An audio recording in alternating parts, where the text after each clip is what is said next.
Paris, AP. Carlos Alcaraz conjured up what initially appeared, to the chair umpire, to everyone watching in the stands or on TV, and to his opponent, Ben Shelton, a remarkable lunging volley to win a point at the French Open on Sunday. But Alcaraz knew it shouldn't count. So after briefly thinking about it, the defending champion at Roland Garros fessed up and called himself for breaking the rules, handing the point to Shelton during what would become a 7-6, 8, 6-3, 4-6, 6-4 victory for Alcaraz in the fourth round.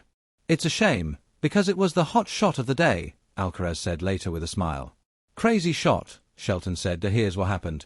Early in the second set, Shelton whipped a passing shot well out of Alcaraz's reach up at the net.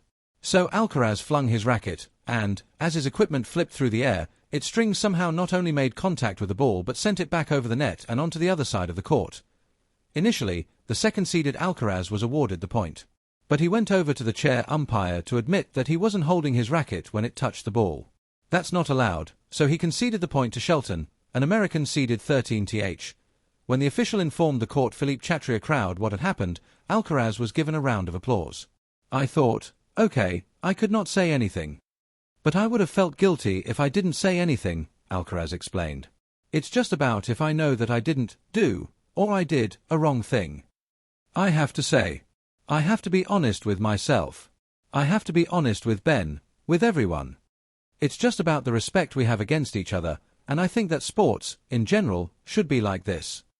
It came at what could have been a critical moment, because instead of leading 40-30 on his serve, Alcaraz was now down 30-40, giving Shelton his first break point of the match.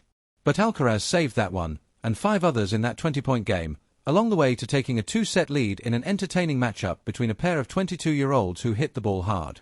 "I thought it was clean, you know? I thought he hit the volley, and, then, the racket flew out of his hand," Shelton said. "I was kind of surprised that he was, like, no, I let go of the racket and threw it." Obviously a guy with a lot of sportsmanship.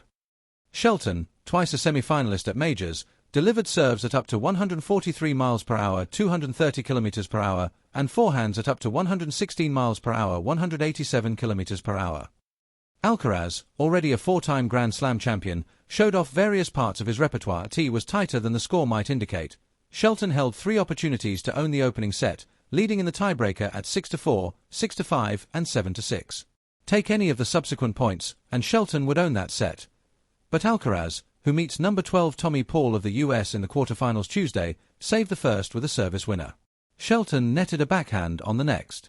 And the last ended with Shelton smacking a backhand right at the body of Alcaraz, who was up at the net and contorted himself in order to chop a drop volley winner.